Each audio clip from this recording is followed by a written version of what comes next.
Energy stored in capacitor. जैसा कि हम पहले बात कर चुके हैं कि कैपेसिटर काम क्या करता है। कैपेसिटर चार्ज को स्टोर करता है और इसके एक प्लेट पे पॉजिटिव चार्ज और दूसरी प्लेट पे नेगेटिव चार्ज होता है और ये चार्ज जो होता है वो एक एनर्जी के रूप में भी स्टोर होता है। तो क्वेश्चन उठता है कि कैपेसिटर में जो एनर्जी स्टोर होती है उसके लिए हम एक्सप्रेशन कैसे निकालेंगे। एनर्जी की जब भी हम बात करते हैं तो एनर्जी को डिफाइन कैसे करते हैं, एबिलिटी ऑफ डूइंग वर्क, यानी एनर्जी को हमेशा हम वर्क डन के टर्म में डिफाइन करते हैं। कैसे डिफाइन करते हैं? वर्क डन के टर्म में डिफाइन करते हैं और इसी से हम एनर्जी स्टोर्ड जो कैपेसिटर में होता है उसकी भी डेफिनेशन बना सकते हैं। यानी कैपेसिटर को चार्ज करने का मतलब है उसके एक प्लेट को पॉजिटिव चार्ज और दूसरे प्लेट को नेगेटिव चार्ज देने में जो भी वर्क डन होता है उसी वर्क डन को हम क्या बोलते हैं, उसकी एनर्जी स्टोर्ड बोलते हैं। यानी सिंपल सी बात है कि कैपेसिटर में कितनी एनर्जी स्टोर होगी, जितना उसको चार्ज करने में वर्क डन होगा, जितना कैपेसिटर को चार्ज करने में वर्क डन होगा उसी वर्क डन को हम उसकी एनर्जी बोलते हैं। तो energy is work done in charging the capacitor. Capacitor को चार्ज करने में जो भी वर्क डन होगा उसी वर्क डन को हम क्या बोलेंगे, एनर्जी कैपेसिटर की बोलेंगे। कैपेसिटर की जो एनर्जी होगी वो वर्क डन के इक्वल होगी और हम पहले पोटेंशियल डिफरेंस को पढ़ चुके हैं। पोटेंशियल डिफरेंस जो होता है वो W/Q होता है। याद करो पोटेंशियल का definition, work done in bringing unit positive charge from infinity to the given point.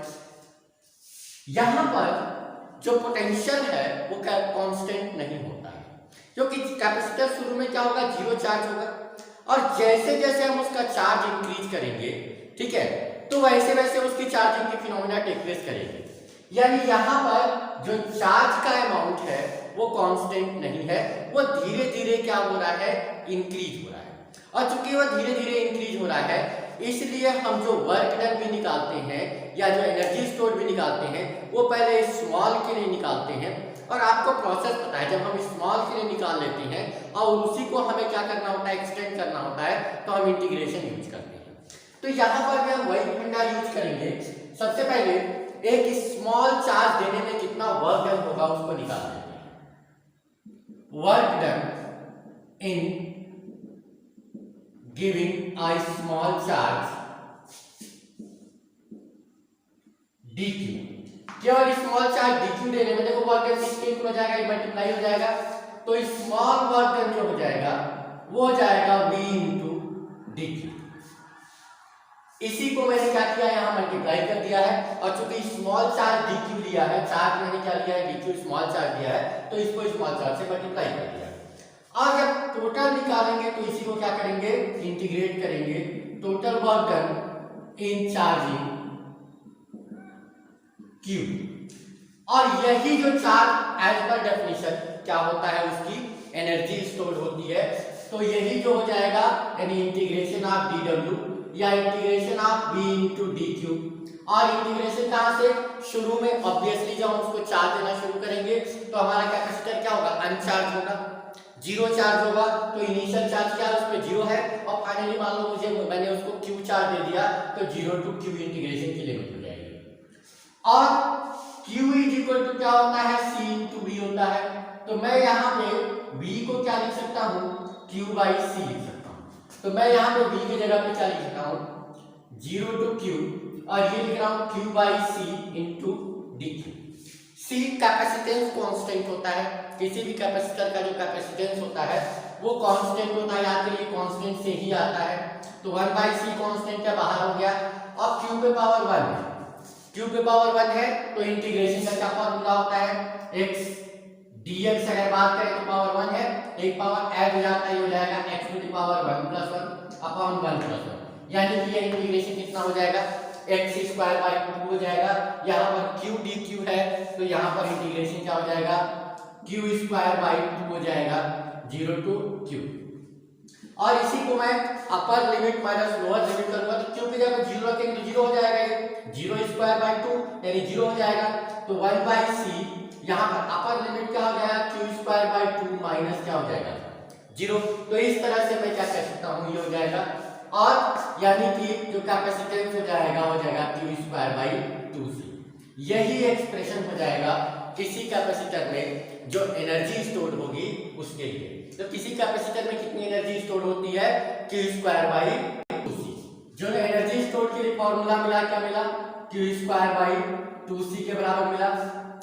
और Q इक्वल टू क्या होता है, C इंटू V होता है as per definition of capacitance. तो अगर मैं यहाँ पुट करूं तो मुझे क्या मिल जाएगा, CV का होल स्क्वायर बाई 2c, और ये c स्क्वायर v स्क्वायर देगा और एक c कट जाएगा, तो यहाँ पर क्या मिल जाएगा, हाफ CV स्क्वायर। तो एक और फॉर्मूला मिल गया, हाफ CV स्क्वायर। तो कैपेसिटर में जो एनर्जी स्टोर होती है उसके लिए एक और फॉर्मूला मिल जाएगा, हाफ CV स्क्वायर। और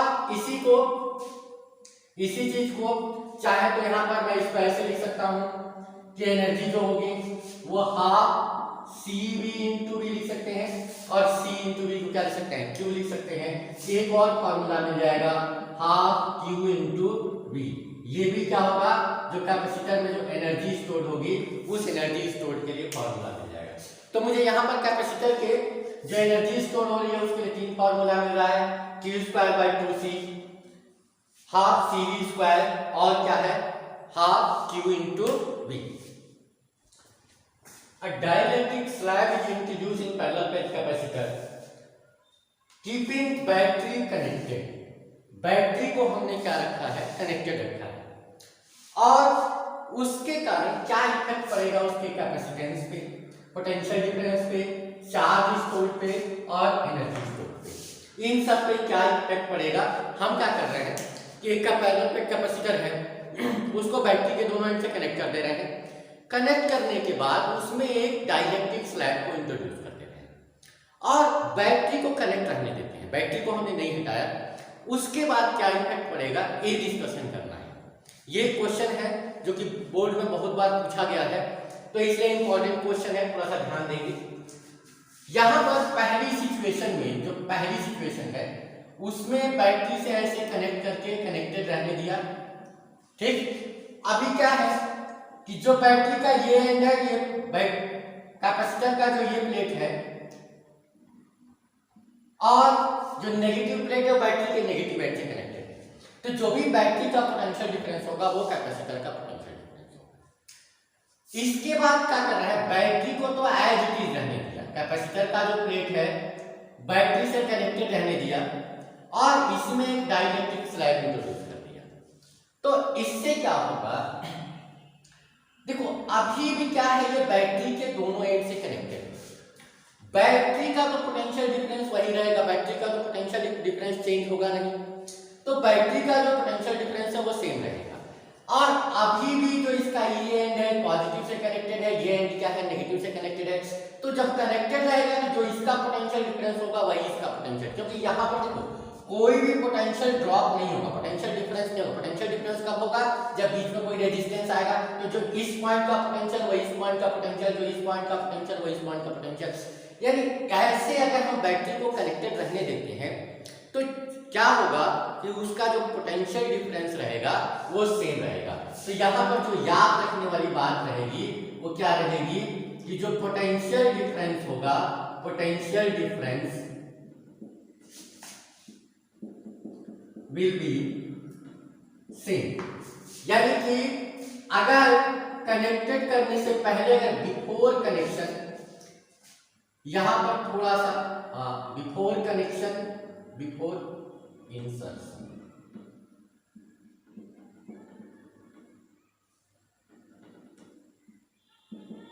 before dielectric and after dielectric, ऐसे करते हैं।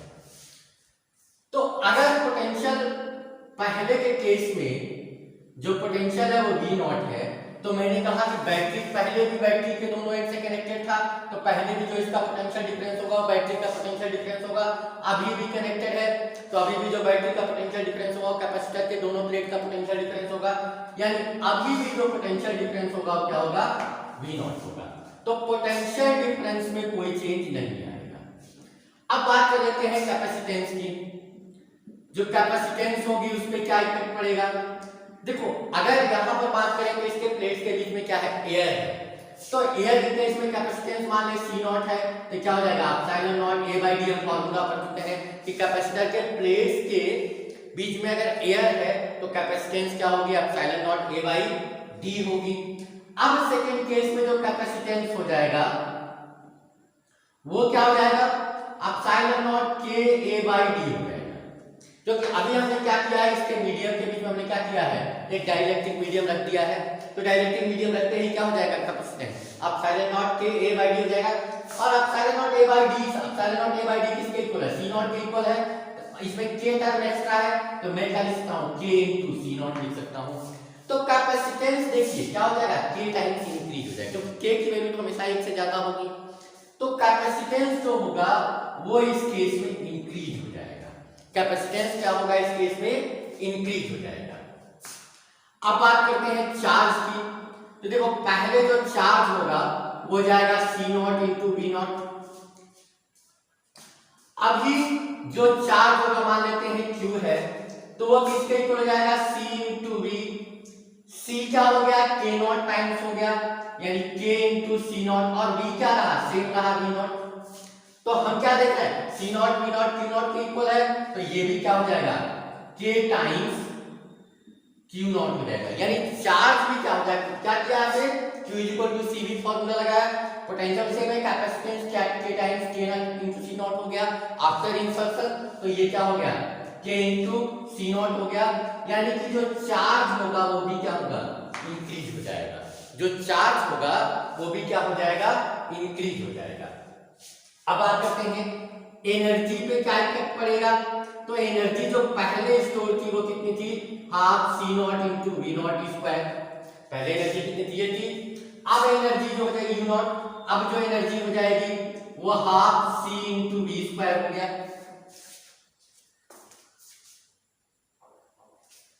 हाफ C * V स्क्वायर हो गया, यानी कि हाफ K * C0 कैपेसिटेंस, और V0 तो V0 वही रहा, यानी कि हाफ C0 * V0 स्क्वायर क्या है, इनिशियल एनर्जी के इक्वल है, तो ये क्या हो जाएगा, K * U0 के इक्वल हो जाएगा। यानी कि जो एनर्जी स्टोर होगी वो भी क्या होगी, इंक्रीज हो जाएगी।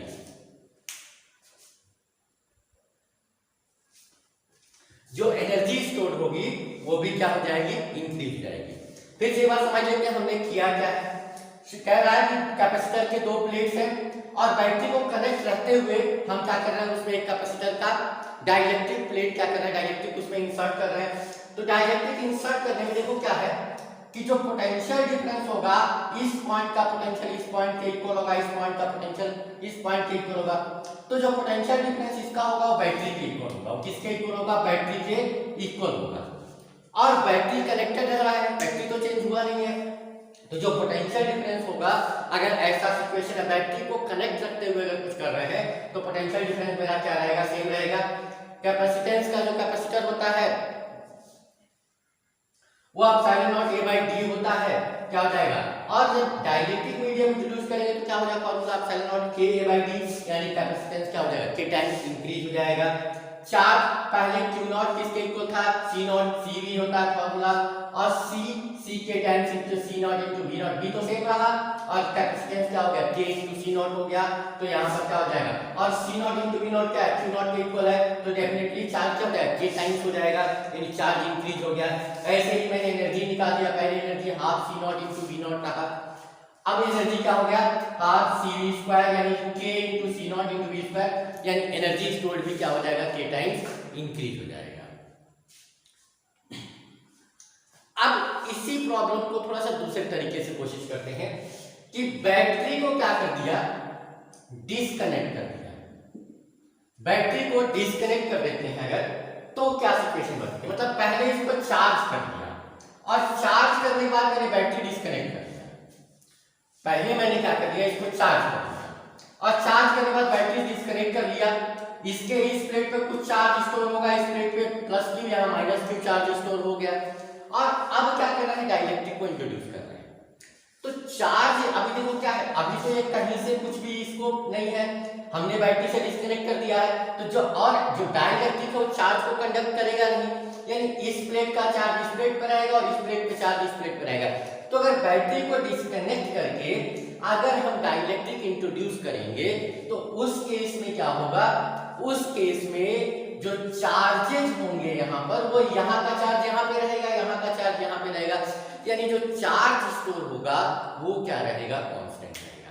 अगर बैटरी को डिस्कनेक्ट कर दिया और डिस्कनेक्ट करते हुए हमने क्या किया कि उसमें डाइलेक्ट्रिक स्लैब इंट्रोड्यूस किया, तो क्या होगा, जो चार्ज होगा वो क्या रहेगा, सेम रहेगा। ध्यान रखना इस केस में क्या रहेगा, क्योंकि पहले बैटरी से कनेक्टेड था तो बैटरी का जो पोटेंशियल डिफरेंस है वही प्लेट का पोटेंशियल डिफरेंस है, यानी पोटेंशियल डिफरेंस क्या था, सेम था।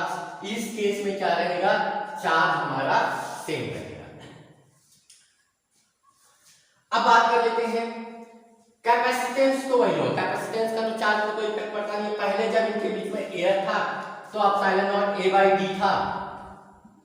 अभी क्या कर लिया, जब डाइलेक्ट्रिक स्लैब इसमें इंट्रोड्यूस करेंगे तो epsilon not k by d हो जाएगा, k into c not. Capacitance अभी भी क्या होगा, इंक्रीज होगा। वैसे भी पहले ही बताया हुआ है कि कुछ भी आप क्या करेंगे, कैपेसिटर के प्लेट्स के बीच में इंट्रोड्यूस करेंगे तो उससे कैपेसिटेंस क्या होगी, इंक्रीज होगी। तो यहाँ पर कैपेसिटेंस क्या हो जाएगा, इंक्रीज हो जाएगा। और चार्ज इस केस में क्या रहेगा, सेम रहेगा, ये ध्यान रखना है, यानी चार्ज इंसर्ट करने के बाद क्या रहेगा, सेम रहेगा।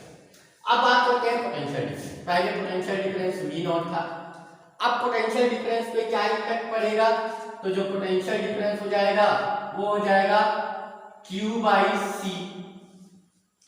चार्ज तो वही रहा आपका, Q नॉट रहा, लेकिन कैपेसिटेंस क्या हो गया, K into C नॉट के इक्वल हो गया, ये Q not by C not हो गया। यानी कि जो पोटेंशियल डिफरेंस होगा Q not by C not किसके इक्वल है, V नॉट के इक्वल है, तो पोटेंशियल डिफरेंस जो होगा V नॉट बाई K हो जाएगा। यानी गौर से देखो, K टाइम्स कम हो जाएगा, यानी पोटेंशियल डिफरेंस इस केस में क्या होगा, डिक्रीज हो जाएगा। पोटेंशियल डिफरेंस जो होगा वो डिक्रीज हो जाएगा। पहले एनर्जी क्या थी, half C not into V not थी। अब देख लेते हैं एनर्जी में क्या चेंज आएगा। अब जो एनर्जी होगा उसमें क्या चेंज आएगा, एनर्जी हो जाएगी half C not into V not square. Half C किसके इक्वल हो गया, half C into V square. C किसके इक्वल हो गया, K इंटू C नॉट। और V किसके इक्वल हो गया, V नॉट बाई K के इक्वल हो गया, इसका स्क्वायर। तो हम क्या देखेंगे, यहाँ पे K स्क्वायर आएगा और यहाँ पे K है, एक K कटेगा लेकिन नीचे जो है एक K बच जाएगा। तो यहाँ पर क्या हो जाएगा, half C not into V not square by क्या हो जाएगा, K। यानी कि जो एनर्जी हो जाएगी वो डिवाइडेड बाई K बच जाएगी, यानी एनर्जी जो स्टोर होगी वो भी क्या हो जाएगी, इस केस में डिक्रीज हो जाएगी। इस केस में जो एनर्जी स्टोर होगी वो क्या हो जाएगी, डिक्रीज हो जाएगी। Loss of energy in joining the two capacitor. दो चार्ज कैपेसिटर हैं और दोनों चार्ज कैपेसिटर को अगर हम एक दूसरे से ज्वाइन करें तो उस ज्वाइन करने के प्रोसेस में क्या होगा, एनर्जी का कुछ ना कुछ लॉस होगा। ठीक है, तो हमारा पर्पज यहाँ पर उसी जो लॉस ऑफ एनर्जी है उसको क्या करना है, कैलकुलेट करना है। कहीं पर भी जब एनर्जी एक जगह से दूसरी जगह पे फ्लो करती है तो हमेशा कुछ ना कुछ उसका लॉस होता है। कहीं पर भी कुछ ना कुछ क्या होगी, वो उस इन्वायरमेंट में क्या करेगी, फ्लो कर जाएगी। कहीं पर भी आपके पास कोई भी सोर्स ऑफ एनर्जी है, आप उसको दूसरे जगह पे ट्रांसफर करना चाह रहे हैं तो हमेशा एनर्जी का लॉस होता है। अच्छा, अब कैपेसिटर के टर्म में क्या होता है, जब हम दो डिफरेंट चार्जेस को, जब दो कैपेसिटर को ज्वाइन करेंगे तो एक से एनर्जी दूसरे में ट्रांसफर होगी, बेसिकली चार्ज ट्रांसफर होगा। और चार्ज ट्रांसफर होने के केस में एनर्जी का ट्रांसफर होगा, और जब एनर्जी का ट्रांसफर होगा तो कुछ ना कुछ एनर्जी क्या होगी, लॉस होगी। हमें उसी जो लॉस ऑफ एनर्जी है उसी के लिए एक एक्सप्रेशन कैलकुलेट करना है कि ये जो लॉस ऑफ एनर्जी है ये कितनी होगी। उसके लिए जब मैंने कैपेसिटर को एग्जाम्पल के तौर पे लिया था तो मैंने कहा था एक बाल्टी है, बाल्टी का जो मैक्सिमम अमाउंट ऑफ पानी स्टोर कर सकता है 10 लीटर, 10 लीटर मैक्सिमम स्टोर कर सकता है तो उसकी कैपेसिटेंस क्या हो जाएगी, 10 लीटर हो जाएगी। यहां पर हम क्या कर रहे हैं, दो बाल्टी ले रहे हैं या दो कैपेसिटर ले रहे हैं और दोनों को आपस में ज्वाइन कर रहे हैं। थोड़ी देर के लिए आप सोचिए कि एक 10 लीटर की बाल्टी है, मतलब क्या है, उसमें मैक्सिमम हम कितना पानी स्टोर कर सकते हैं, 10 लीटर। एक 5 लीटर की बाल्टी है, मतलब उसमें मैक्सिमम कितना पानी स्टोर कर सकते हैं, 5 लीटर। अब अगर दोनों को मैं ज्वाइन कर दूं तो सिचुएशन क्या बनेगी, अब मैक्सिमम दोनों को मिलाकर कितना जो स्टोर कर सकते हैं, तो आपका आंसर होगा 15 लीटर, 10 इसमें और 5 इसमें। तो यही सिचुएशन कैपेसिटर में भी होगी। अगर किसी एक कैपेसिटर का कैपेसिटेंस C1 है, दूसरे का कैपेसिटेंस C2 है और अगर इनको ज्वाइन कर देंगे तो नेट स्टोर ऑफ चार्ज क्या हो जाएगा, ऑब्वियसली दोनों का क्या हो जाएगा, सम हो जाएगा। हाइट को हमेशा हम कंपेयर करते हैं पोटेंशियल से। पोटेंशियल मतलब जैसे पानी हम कभी फ्लो करते हैं तो पानी क्या होता है, ग्रेटर हाइट से लोअर हाइट की तरफ फ्लो करती है, ऐसे ही चार्जेस का फ्लो पोटेंशियल के कारण होता है। हायर पोटेंशियल से लोअर पोटेंशियल की तरफ चार्जेस क्या करते हैं, फ्लो करते हैं। चार्जेस का फ्लो हमेशा higher potential to lower potential होता है। अब मान लो कि एक बाल्टी में पानी कुछ ऊंचाई तक है, दूसरे में कम ऊंचाई तक है, अगर दोनों के बॉटम को हम किसी पाइप के थ्रू जोड़ दें मान लो, तो होगा क्या, एक बाल्टी जिसमें ज्यादा हाइट पे पानी है उससे कम हाइट में पानी क्या करेगा, फ्लो करेगा। और कब तक फ्लो करेगा, जब तक दोनों की हाइट क्या होगी, इक्वल नहीं हो जाएगी। अब इसी को कैपेसिटर के टर्म में जोड़ लो, यहाँ पर हाइट मतलब क्या होता है, पोटेंशियल होता है। यानी कि दो कैपेसिटर को आप ज्वाइन करेंगे, एक का कैपेसिटेंस हायर है, पोटेंशियल हायर है, दूसरे का पोटेंशियल कम है, अगर आप ज्वाइन करेंगे तो क्या होगा, चार्जेस का फ्लो हायर पोटेंशियल से लोअर पोटेंशियल तक होगा। और कब तक होगा, जब तक दोनों का पोटेंशियल सेम, चार्ज सेम होना जरूरी नहीं है, जब तक दोनों का फ्लो होगा जब तक दोनों का पोटेंशियल सेम नहीं हो जाएगा। और जब ज्वाइन करेंगे तो आफ्टर ज्वाइनिंग दोनों कैपेसिटर का पोटेंशियल सेम हो जाएगा और आफ्टर ज्वाइनिंग जो पोटेंशियल बनेगा उसे हम कॉमन पोटेंशियल बोलते हैं। तो आइए देखते हैं कि कैसे इस चीज को हम डिराइव कर सकते हैं। मान लो मेरे पास एक कैपेसिटर है और इस कैपेसिटर का कैपेसिटेंस C1 है, इसका पोटेंशियल V1 है और इस पे चार्ज कुछ Q1 है। तो मैं यहां से क्या लिख सकता हूं कि definitely Q1 is equal to क्या होगा, C1 इंटू V1। दूसरा कैपेसिटर है जिसमें कैपेसिटेंस C2 है, पोटेंशियल V2 है और चार्ज क्या है, Q2 है। तो मैं क्या लिख सकता हूं, Q2 इज इक्वल टू क्या होगा, C2 इंटू V2 होगा। ये दो चीजें हमें मिल गई। अब मैं क्या कर रहा हूं कि दोनों ही कैपेसिटर को आपस में ज्वाइन कर दिया। ये जो दोनों कैपेसिटर हैं इसको आपस में ज्वाइन कर दिया।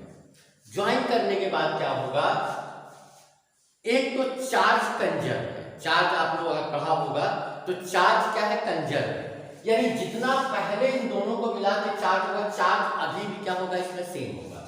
यानी चार्ज, टोटल चार्ज यहां पर आएगा वो आएगा Q1 plus Q2, just because charge is conserve. Charge क्या है, कंजर्व है, तो जो नेट चार्ज आएगा वो क्या आएगा, Q1 प्लस Q2। दोनों को मिला के जो चार्ज, पहले भी दोनों को मिला के कितना चार्ज था, Q1 प्लस Q2। चूंकि चार्ज कंजर्व है तो जब ज्वाइन करेंगे तो चार्जेस क्या रहेगा, सेम रहेगा। कैपेसिटेंस इन दोनों का क्या हो जाएगा, एक 10 लीटर की बाल्टी है, मैक्सिमम 10 लीटर पानी स्टोर कर सकते हैं, 5 लीटर की बाल्टी है, मैक्सिमम 5 लीटर स्टोर कर सकते हैं। दोनों को अगर हम कनेक्ट कर दें तो अब इस दोनों को मिला के हम कितना पानी स्टोर कर सकते हैं, तो 10 प्लस 5। तो यहाँ पर इसकी कैपेसिटेंस C1 थी, इसकी कैपेसिटेंस C2 थी। अब दोनों को मैंने जोड़ दिया तो अब नेट चार्ज इसमें कितना, मैक्सिमम चार्ज कितना स्टोर हो सकता है, तो जो नेट अब कैपेसिटेंस हो जाएगा ज्वाइनिंग के बाद, कैपेसिटेंस जो हो जाएगा C, वो हो जाएगा C1 plus C2। Just as example as how much water a बाल्टी कैन स्टोर, ठीक है, bucket can store, how much water a bucket can store, उसी से एग्जांपल से आप इस चीज को क्या कर सकते हैं, समझ सकते हैं। और ज्वाइन करने के बाद क्या होगा, चार्जेज का फ्लो दूसरे कैपेसिटर से दूसरे कैपेसिटर में होगा। और कब तक होगा, जब तक दोनों का पोटेंशियल क्या हो जाता है, सेम नहीं हो जाता है। यानी हायर पोटेंशियल पे जो कैपेसिटर होगा उससे चार्जेस का फ्लो होगा जो कैपेसिटर लोअर पोटेंशियल पे होगा, और ये तब तक फ्लो होता रहेगा जब तक दोनों का कैपेसिटेंस का दोनों का पोटेंशियल क्या हो जाता है, सेम हो जाता। और ज्वाइन करने का जो पोटेंशियल बनता है उस पोटेंशियल को बोलते हैं कॉमन पोटेंशियल। चार्जेस का फ्लो तब तक होता रहेगा जब तक दोनों कैपेसिटर का पोटेंशियल सेम नहीं हो जाएगा, यानी आफ्टर ज्वाइनिंग दोनों जो कैपेसिटेंस और कैपेसिटर होंगे उसका पोटेंशियल सेम होगा, और क्योंकि दोनों का पोटेंशियल सेम होगा इसलिए मैं इसे क्या बोलूंगा, कॉमन पोटेंशियल बोलूंगा। और कॉमन पोटेंशियल किसके इक्वल हो जाएगा, तो कैपेसिटर पोटेंशियल के लिए क्या फॉर्मूला हो जाएगा, Q बाई C, और Q किसके इक्वल है, Q1 प्लस Q2, और C किसके इक्वल है, C1 plus C2।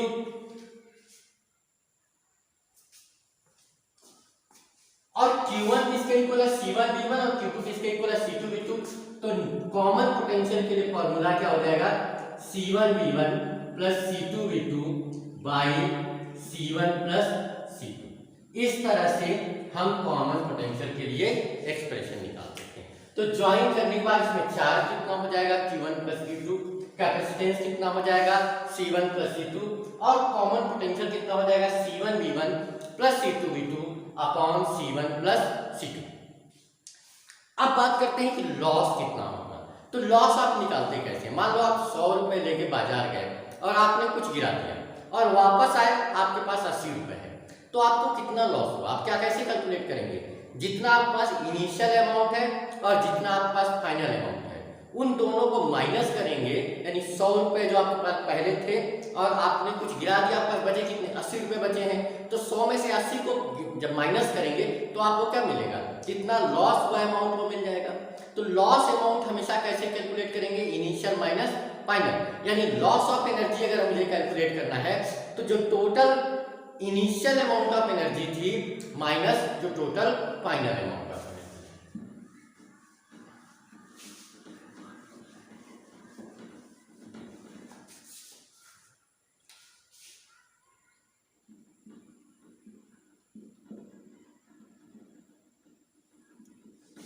Loss of energy जो हो जाएगी वो हो जाएगी इनिशियल एनर्जी। इनिशियल एनर्जी का मतलब बिफोर ज्वाइनिंग, दोनों को मिला के ज्वाइन करने से पहले जो एनर्जी थी, before joining minus final energy. Final energy का मतलब आफ्टर ज्वाइनिंग।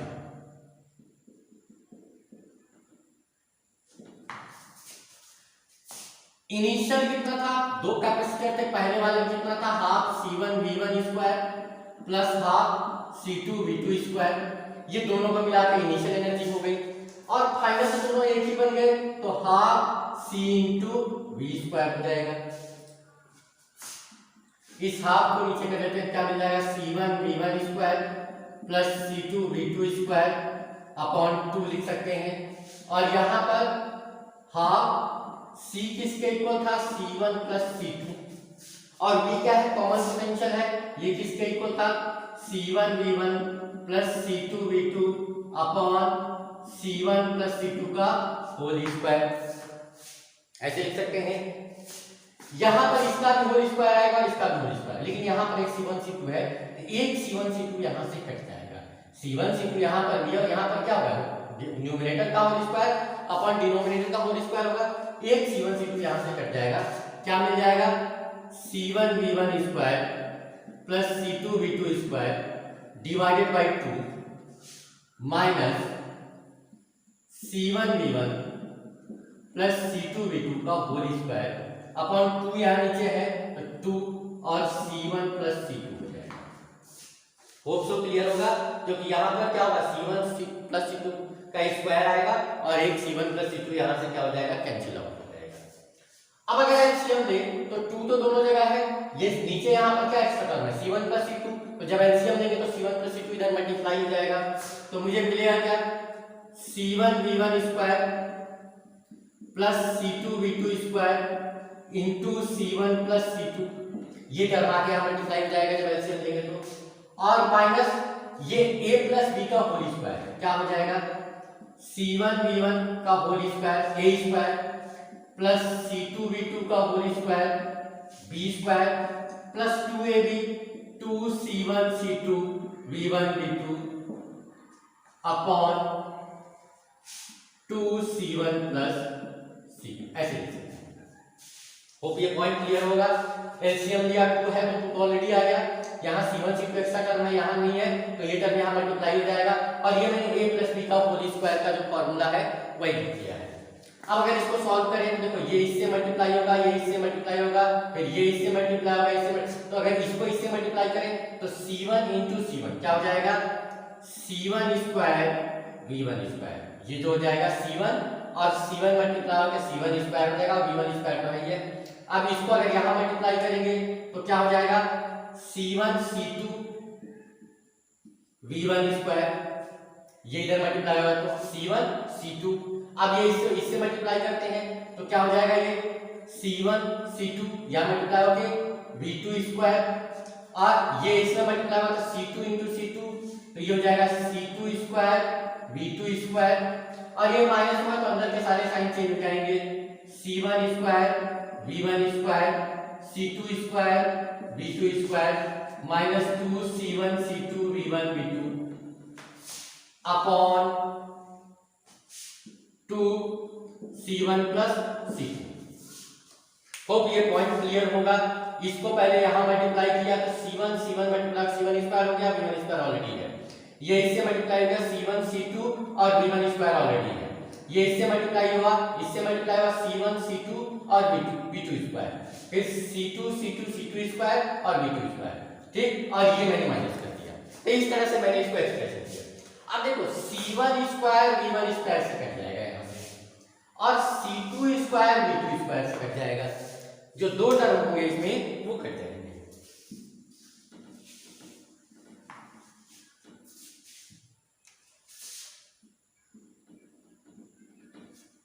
बचेगा क्या इसमें, एक ये टर्म बचेगा, एक ये टर्म बचेगा और एक ये टर्म बचेगा, यानी कि बचेगा C1 C2 V1 square plus C1 C2 V2 square minus 2C1 C2 V1 V2 upon 2C1 plus C2, ये टर्म बचेगा। इसमें से मैं क्या कर सकता हूं C1 C2 कॉमन कर सकता हूं, क्या बच जाएगा V1 square plus V2 square minus 2V1 V2 upon 2C1 plus C2 हो जाएगा।